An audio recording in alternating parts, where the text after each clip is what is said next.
Profetiza aí na vida dela. Fala, Deus tem uma palavra para você essa noite. Amém? Seja instrumento de Deus aqui nessa casa e abençoa a vida do seu irmão em nome de Jesus. Aleluia. Eu queria convidar você a abrir a sua Bíblia. Nós vamos ler alguns textos. Desculpa, Fá, não passei para você. 2 Samuel, segundo livro do profeta Samuel,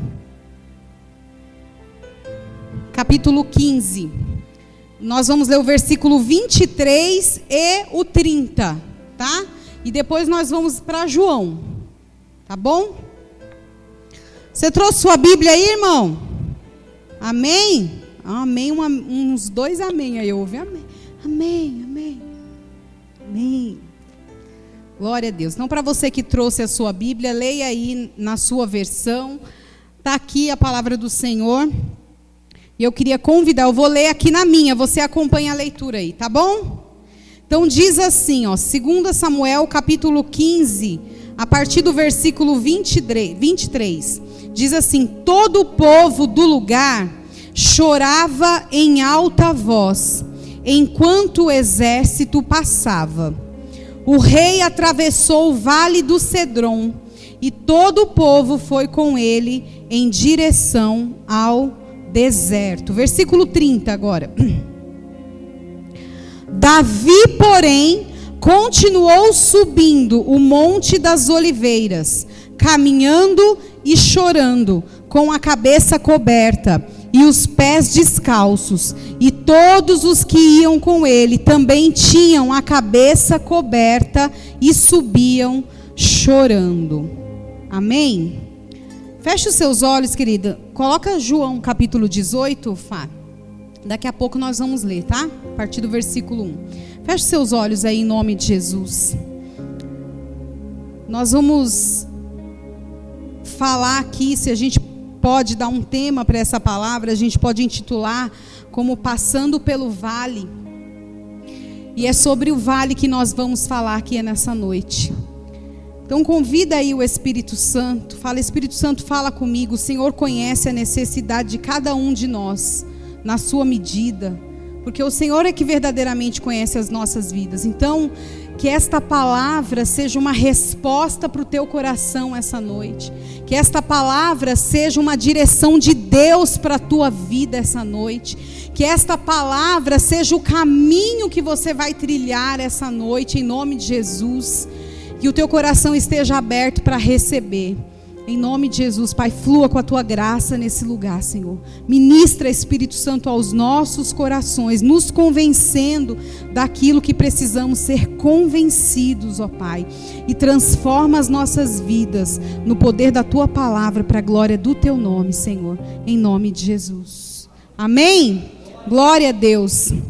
Então nós vamos falar aqui, o apóstolo ministrou semana passada sobre o Vale de Cedron, e nós vamos falar um pouquinho sobre isso. Orando, pedindo a direção em Deus que trouxesse para nós uma revelação. Amém? Para esta igreja, para você que estaria aqui essa noite. E nós vamos falar um pouquinho sobre isso, sobre o Vale de Cedron. Vamos ler agora João capítulo 18.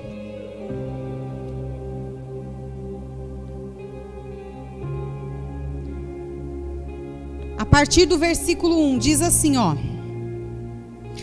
Tendo terminado de orar, Jesus saiu com seus discípulos e atravessou o vale do... Vocês estão acompanhando aí? Amém?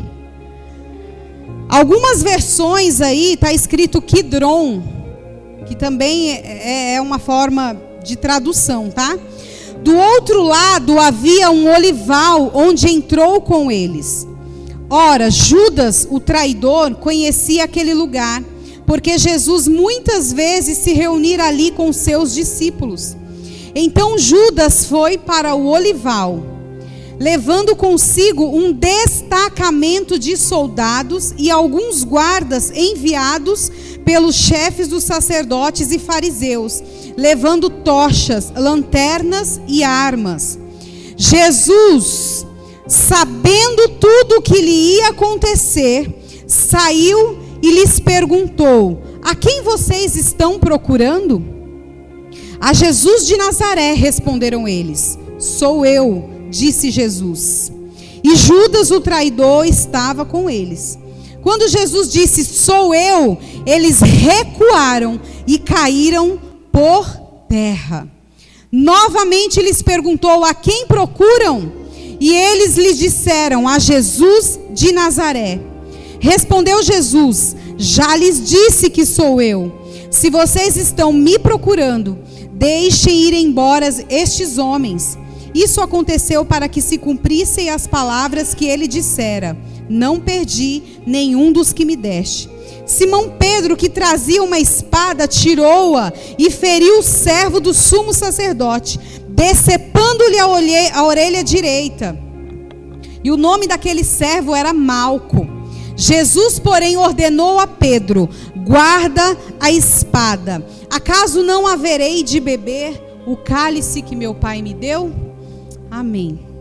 Até aí nós vamos ler, glória a Deus. Então nós começamos lendo um texto aqui lá em 2 Samuel capítulo 15, falando de um processo pelo qual Davi estava passando. E a Bíblia diz que ele e uma série de pessoas que o seguiam passaram pelo vale de Cedron chorando. Lá no versículo 30 diz que Davi continuou passando por ali, subindo o Monte das Oliveiras. Veja que isso é lá atrás, muito antes desse momento que nós lemos aqui em João capítulo 18 com Jesus. E Davi subia o Monte das Oliveiras também chorando. Sabe, querido, vale, a gente virou até um termo, assim, um jargão de crente, né? Passar pelo vale, a gente já pensa logo, já faz uma conexão de algo que não seja fácil, de algo que seja ruim, porque vale nos remete a isso.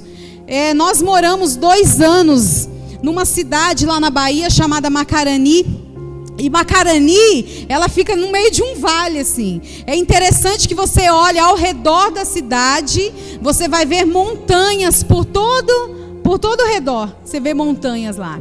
Então Macarani fica num vale mesmo. Esse vale é um lugar cercado mesmo, é um lugar baixo, cercado por montanhas. E geralmente é um lugar onde esfria muito. Quem conhece Macarani sabe que Macarani é mais frio, né, Cleidiane? Já foi lá, Cleidiane, Macarani? Macarani é mais frio que Itapetinga, né? Itapetinga não tem o frio de Macarani. Por quê? Porque Macarani é num vale. O sol não é como em Itapetinga, né? Que já é planície mais aberta. Então, geralmente, o sol não vai até lá os vales. E especialmente esse vale de Cedron, o significado do vale de Cedron ou Quidron, que está escrito em algumas versões, ele significa vale da escuridão. Então, por si só, já tem um nome que não é um nome que traz umas conexões aí difíceis para nós.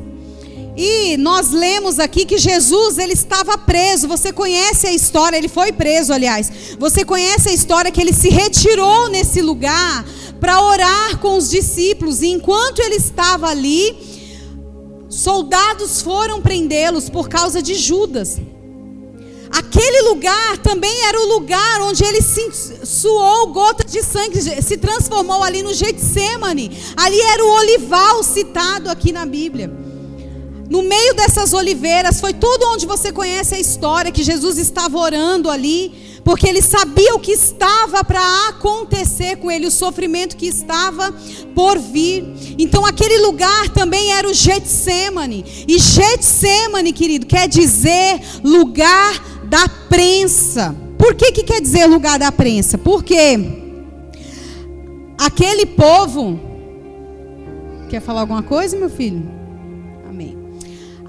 Aquele povo ali naquela época, especialmente naquele lugar, se plantava e até hoje existem. Eu me lembro a primeira vez que os apóstolos foram para Israel e a apóstola trouxe uma palavra para as discípulas dela a respeito desse lugar do Getsemane. E ela compartilhou conosco, e se você pesquisar na internet por imagens, você vai ver que existem ali árvores, olivais, oliveiras, da época de Jesus, são milenares, querida, aquelas oliveiras. E assim, as árvores velhas é interessante, porque assim, uma árvore nova nasce dentro de uma árvore velha. Você pode procurar lá no Google, você vai ver as imagens, que fotos, imagens extraordinárias. Não vejo a hora, Jesus, de conhecer aquele lugar. E havia ali uma plantação de oliva, de azeitonas, queridos. E ali se produzia o azeite. Por isso que era chamado Getsemane, porque era naquele lugar que se espremia, que se amassava, que se passava as azeitonas pelo moinho para se extrair o azeite.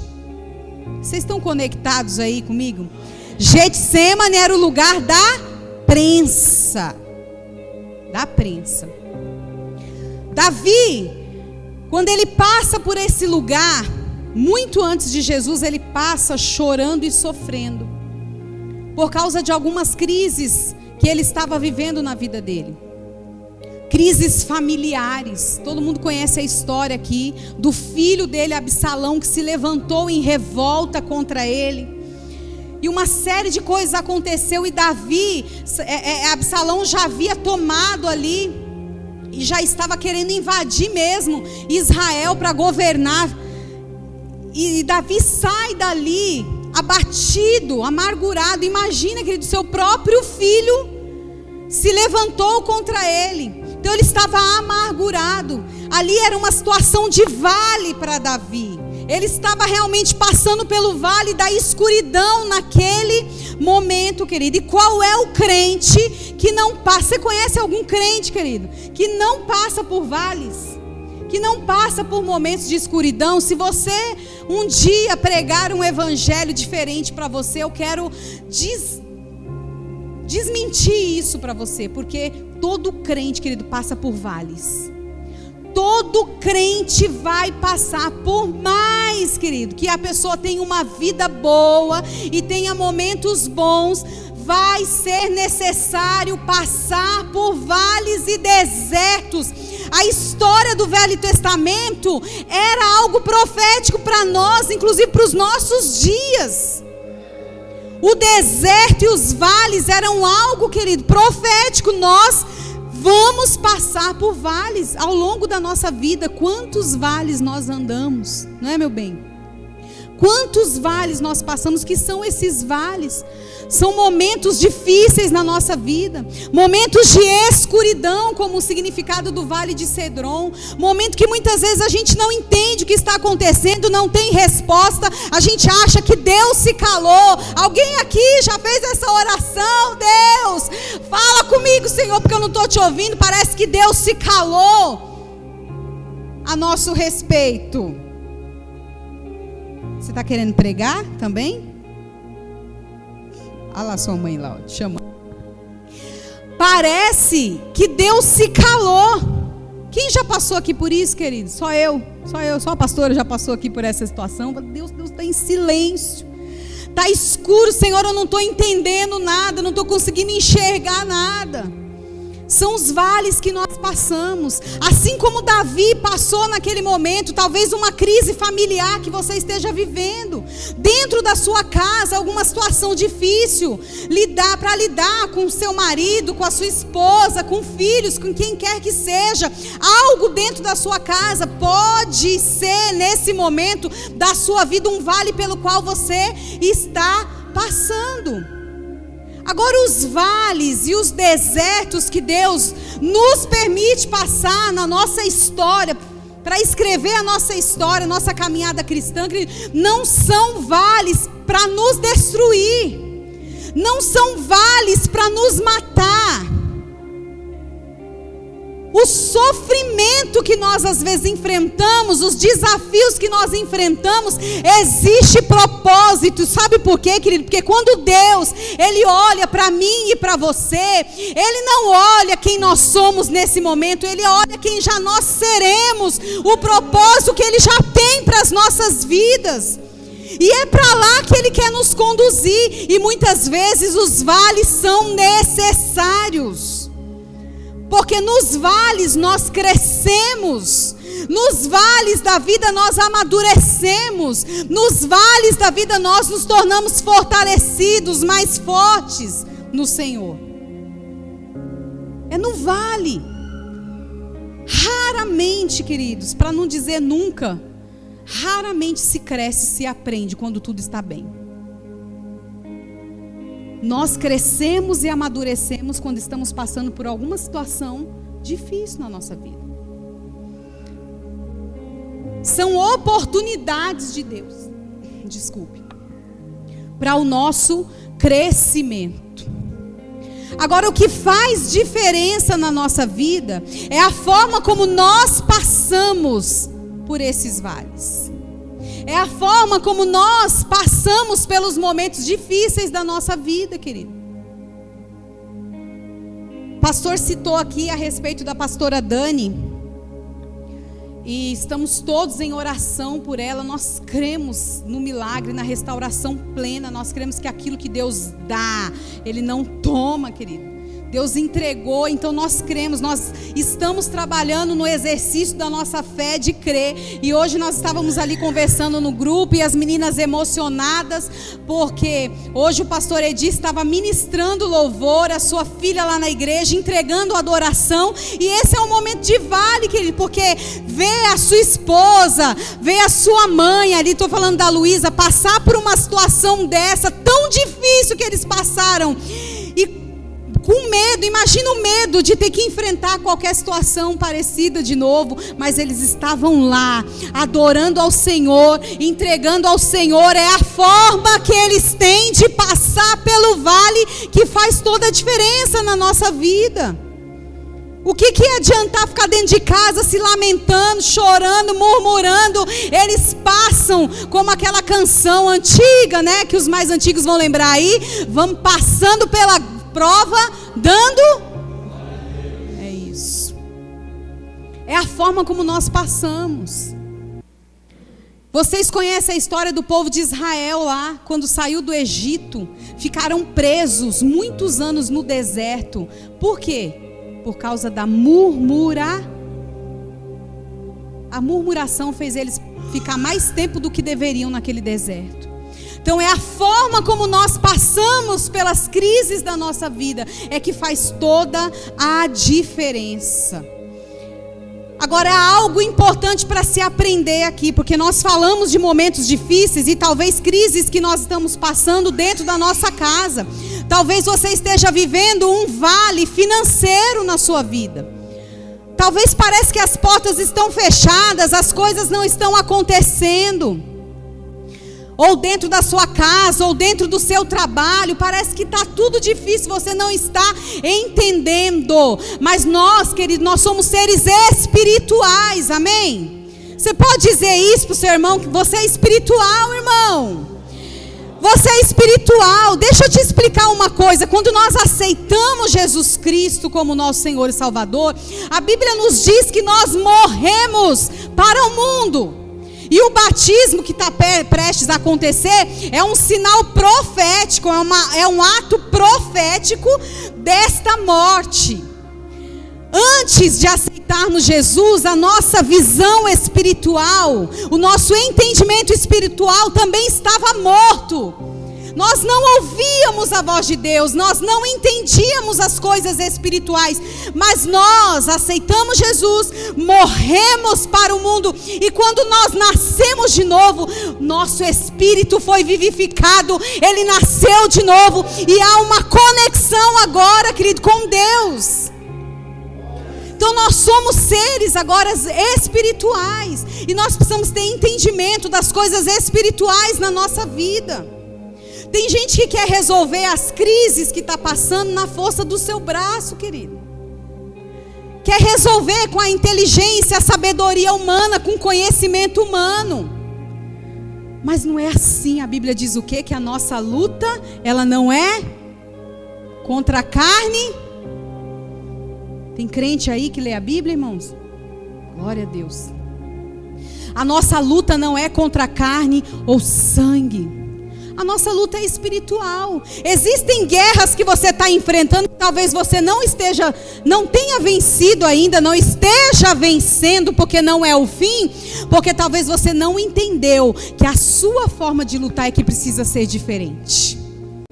A sua forma de batalhar, de guerrear por esta causa, para passar esse trajeto do vale, tem que ser diferente. Nós somos seres espirituais, nós precisamos entender o propósito espiritual do vale na nossa vida. Já falamos aqui, é impossível não citar a nossa experiência quando saímos daqui e fomos para a Bahia.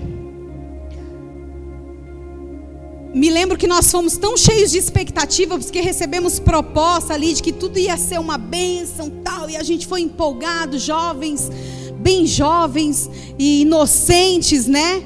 E a gente foi todo empolgado. Quando chegou lá, irmão, não era nada daquilo que tinham dito pra gente.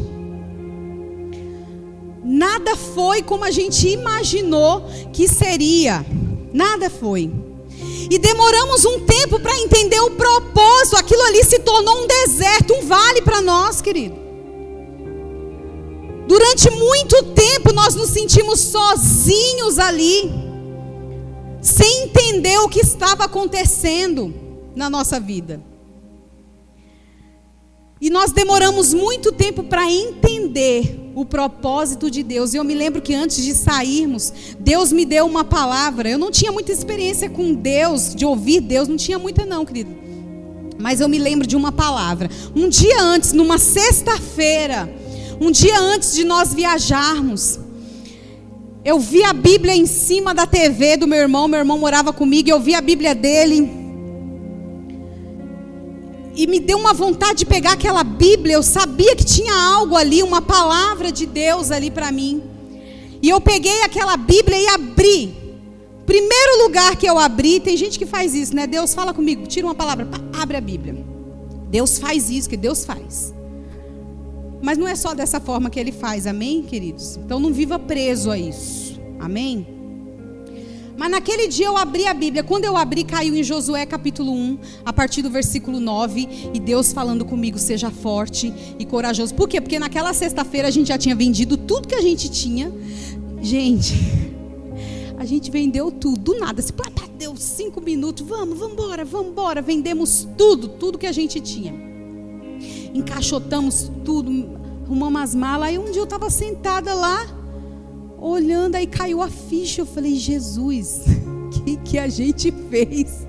Meu Deus, me bateu um medo, me bateu um temor, um desespero, queridos. Eu falei, Jesus, eu estou deixando minha mãe, meu Deus, eu estou deixando minha mãe e meu pai, que era o nosso socorro, né? A sogra, o sogro, era o nosso refúgio bem presente na hora do socorro. Não era Deus não, era a sogra, o sogro, a mãe, era assim. E me deu um desespero, e foi aí nesse momento que Deus me deu essa palavra. Seja forte e corajoso. Não te esqueça de meditar no livro desta lei dia e noite, porque é assim que eu vou fazer prosperar o teu caminho. Não temas, não te espante. É isso aí, querido. Esse texto aí que Deus foi me dando. E aquilo foi entrando dentro do meu ser.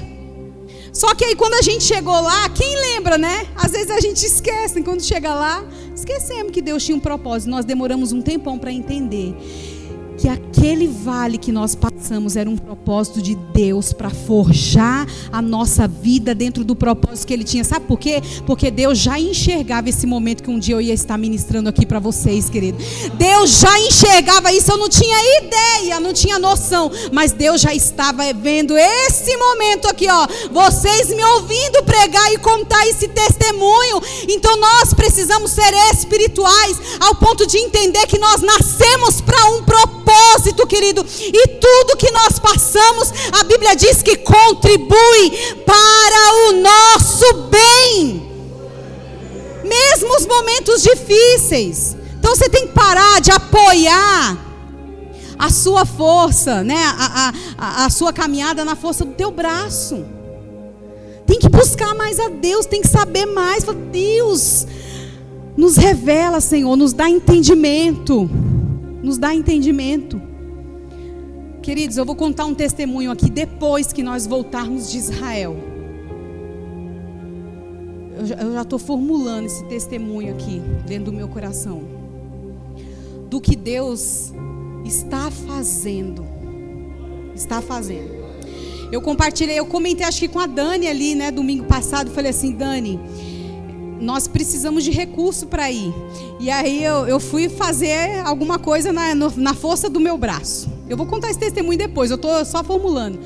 E aí não deu certo, e eu falei: gente, mas por que não está dando certo? Tentei uma vez, tentei duas, tentei três, não deu certo. Eu falei: meu Deus, por que não está dando certo? E Deus falou comigo no meu espírito: porque não vai ser você quem vai fazer. Você não vai levar o mérito de estar indo para essa viagem. O mérito é meu. E eu falei: amém, Senhor.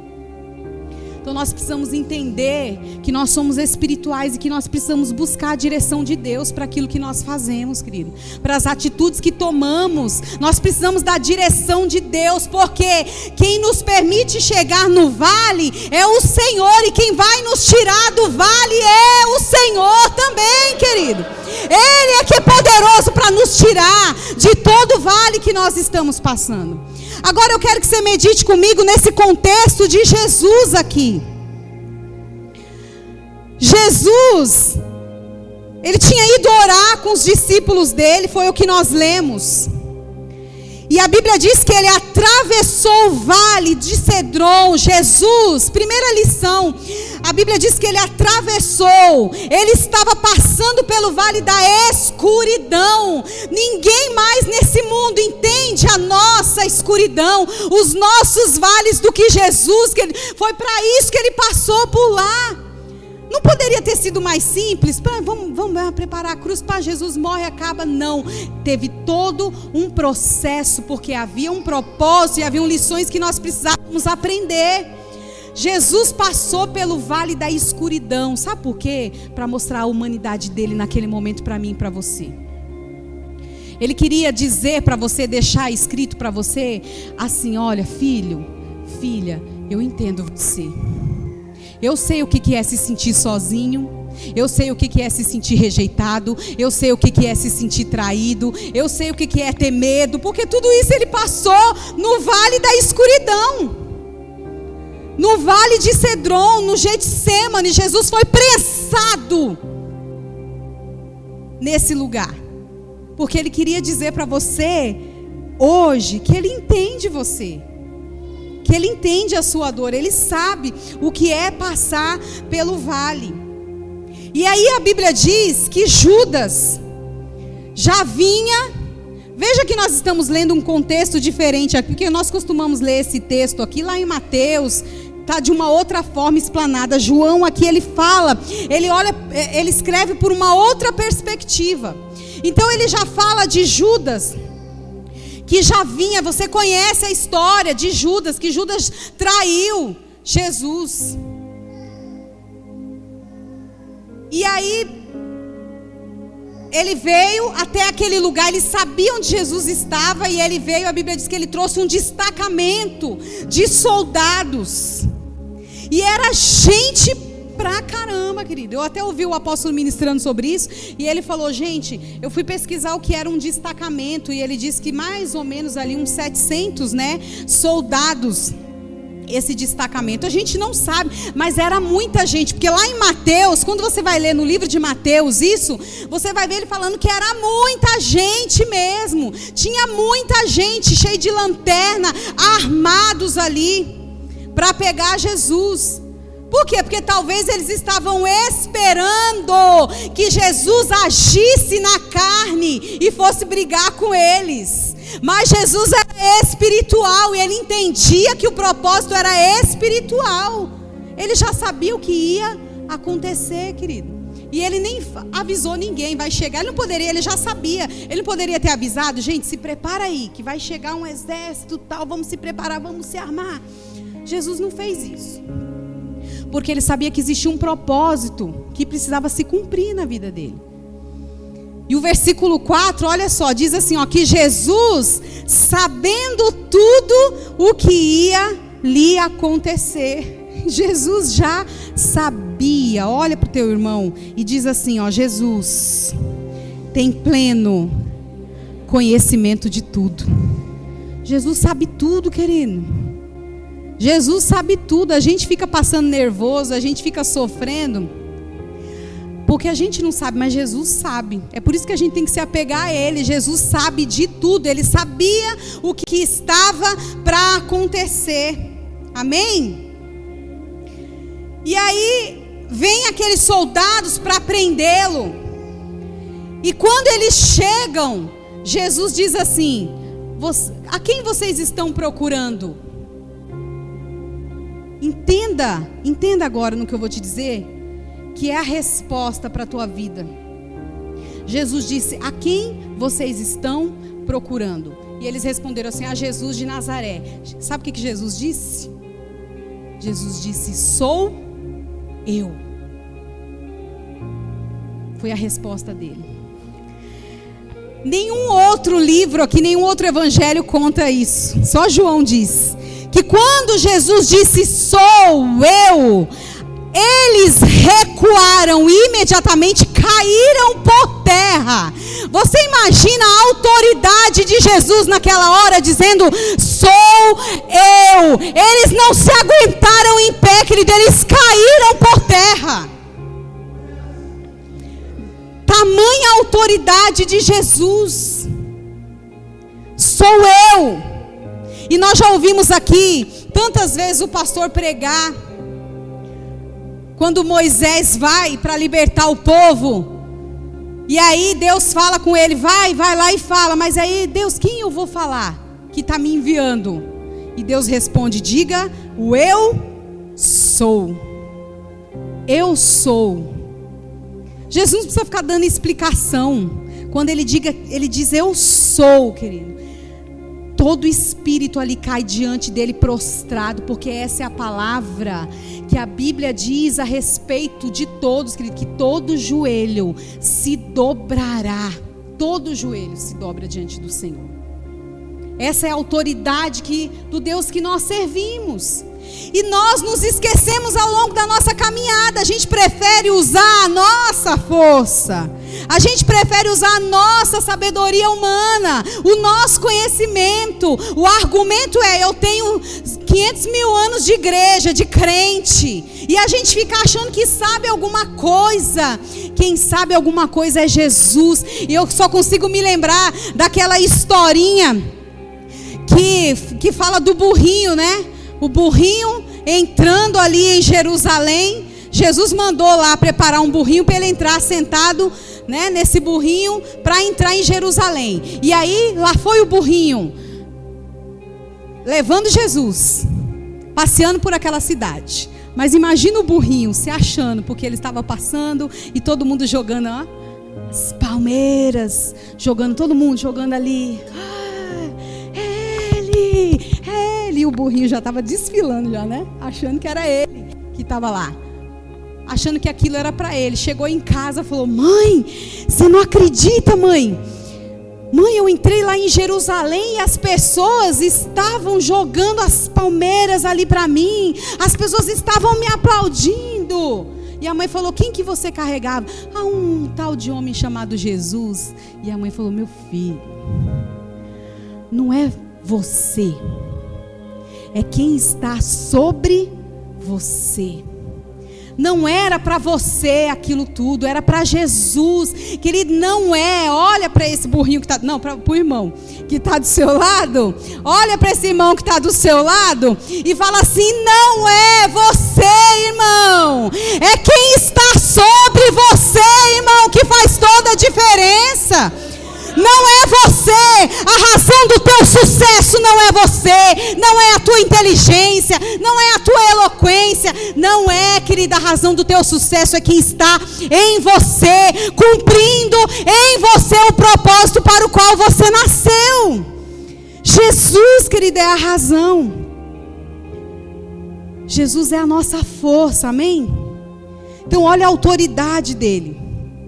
E aí a gente vê um exemplo de alguém que não estava sendo nada espiritual. E às vezes a gente condena e briga as atitudes de Pedro, mas a gente faria igualinho, como diria meu sogro, igualinho. Diz que Pedro, revoltado com aquela situação, catou a espada. Foi acredito que para decepar mesmo a cabeça de Malco. Você acha? Vai lá, tira o certeiro, né? Na orelha? Não. Ele foi para matar o camarada. Provavelmente Malco, se desviou, não foi? Catou a orelha dele e arrancou fora. E Jesus disse para ele: guarda a tua espada. Acaso eu não vou beber do cálice? Acaso eu não vou viver o propósito para o qual eu estou aqui? Acaso eu não vou viver, querido? Não é a tua espada, a tua força, a tua sabedoria. Não é. Você tem um propósito de Deus para você viver, querido. Existe um propósito, Deus tem um plano para você, para cumprir na sua vida, querido. E você vai sair desse vale que você entrou, a tua família está vivendo, essa situação difícil que você está passando, você vai sair, porque Deus vai te conduzir para fora, Deus vai te tirar desse lugar, a autoridade, no nome do Deus que você serve, querido. Amém? Você vai sair desse lugar de escuridão. É interessante, né, lembrarmos que Jesus chama Judas, a Bíblia diz no versículo 4 que ele sabia o que já estava para acontecer, mas ele chama Judas de quê, gente? Quem lembra aí? De amigo.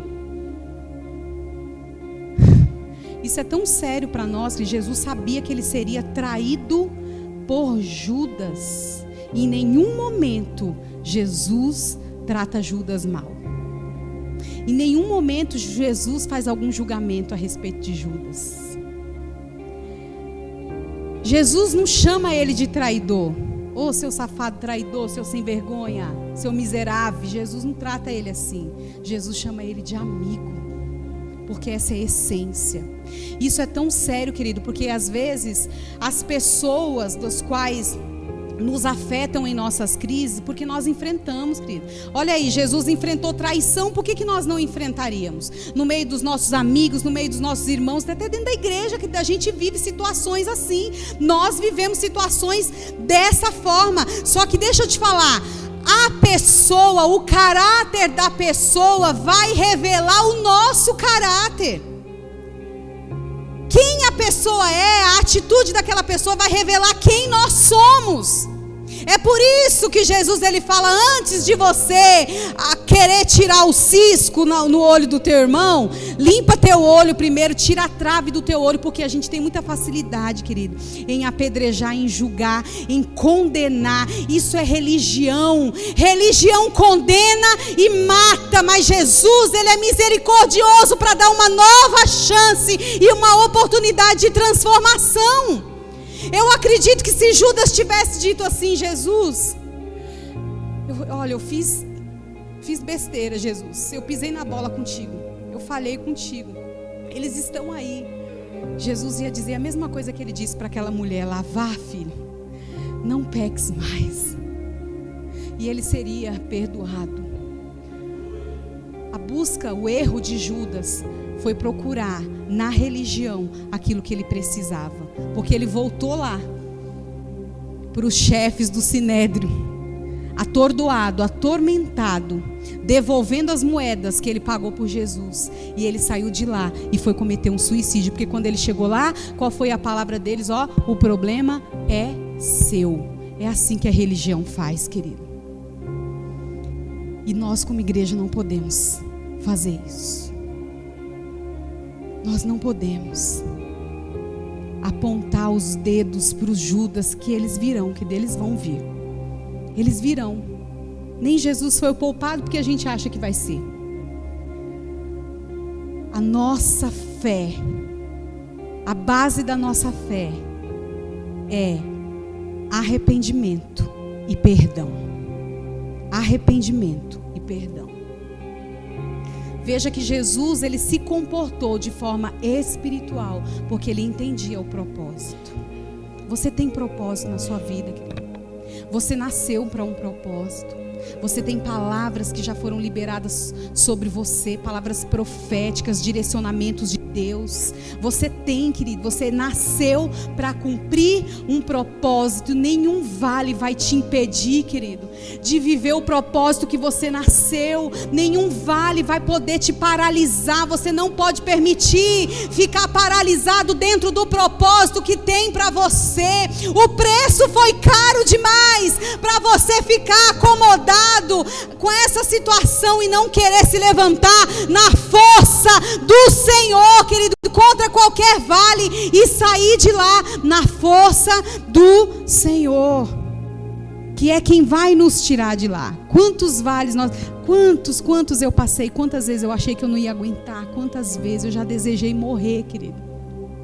Eu nunca desejei me matar, porque eu sabia, eu tinha entendimento bíblico, mas eu falava: Deus, me dá um ataque fulminante, deixa eu morrer aqui. Já fiz isso por causa da escuridão que eu estava, não conseguia enxergar. Jesus me tirou de lá. Jesus me tirou de lá para cumprir um propósito na minha vida, na sua vida.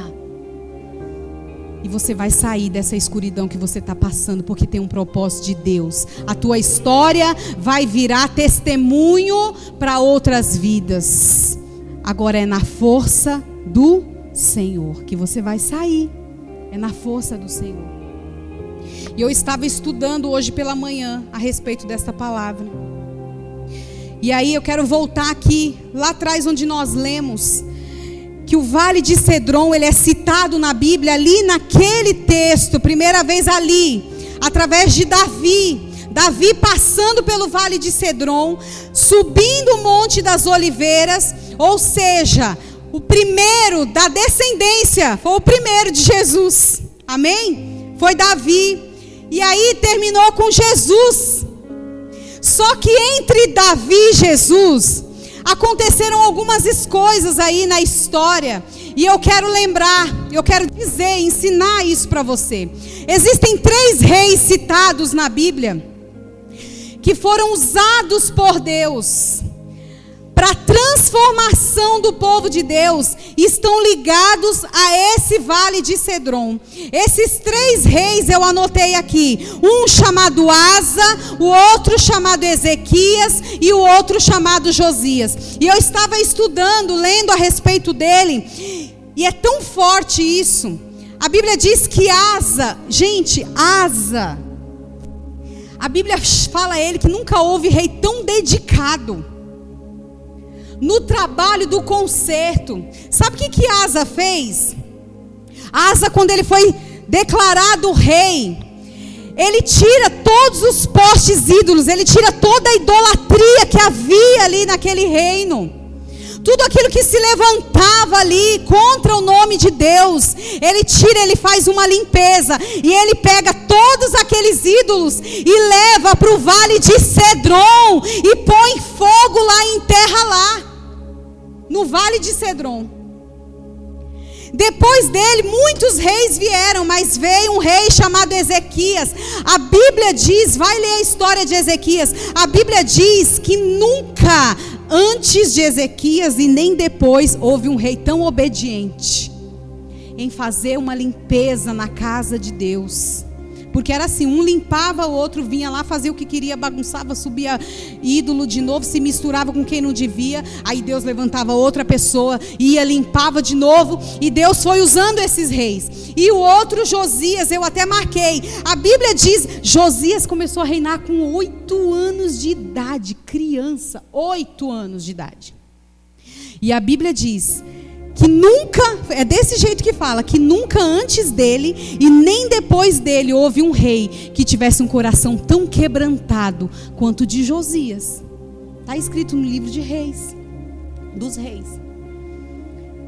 Todos eles fizeram uma limpeza, tiraram os ídolos, derrubaram os postes ídolos da casa de Deus.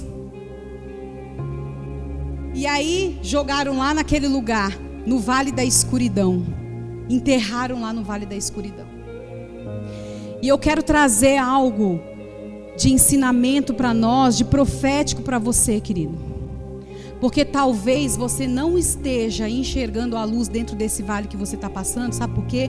Porque existem ídolos que você precisa. Você está nesse vale ainda. É porque talvez existem ídolos que você precisa enterrar. Botar fogo, tirar da tua vida. O que são esses ídolos, pastor? Eu não tenho imagem dentro da minha casa. Ídolo, querido, é tudo aquilo que toma o lugar de Deus na nossa vida. Ídolo é quando a gente prioriza outras coisas antes de Deus. Qualquer coisa que se torne mais importante do que Deus é ídolo para nós. E talvez o vale que você está passando seja exatamente a oportunidade que Deus está te dando para você queimar. Aproveita nesse lugar e queima os ídolos. Queima aquilo que tem tomado o lugar de Deus na sua vida. Destrói, põe fogo, enterra. O que é que tem tomado o lugar de Deus? O que é que tem tomado seu coração? As suas motivações? O que é? Deus está te chamando hoje, querido, para você queimar e enterrar. O Vale do Cedron também é o vale de sepultamento. Porque foi ali que começou a história de Jesus. Da morte para a vida. O Vale de Cedron para nós. Esse vale que você está passando. Você é que pode dizer para você se ele vai ser morte ou vida para você. Se ele vai ser fim ou se ele vai ser começo. O Espírito Santo está conduzindo você nessa noite a se autoavaliar, avaliar a sua vida. O que é que tem tomado o lugar de Deus? O Espírito Santo te convida a queimar. A queimar. O que é que tem tomado o lugar de Deus na sua vida?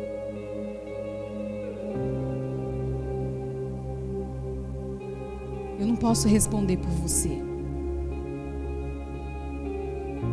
Quantas coisas tomam o lugar de Deus, querido?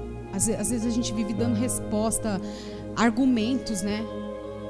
A gente, para tudo tem um argumento. Para tudo a gente tem um... E talvez esses argumentos são os ídolos que você está aí, levantando diante do Senhor. Eu não tenho tempo. A minha família é mais importante, meu filho não deixou, meu marido não deixa. E são esse tipo de coisa, querido, que vai tomando o lugar de Deus na sua vida.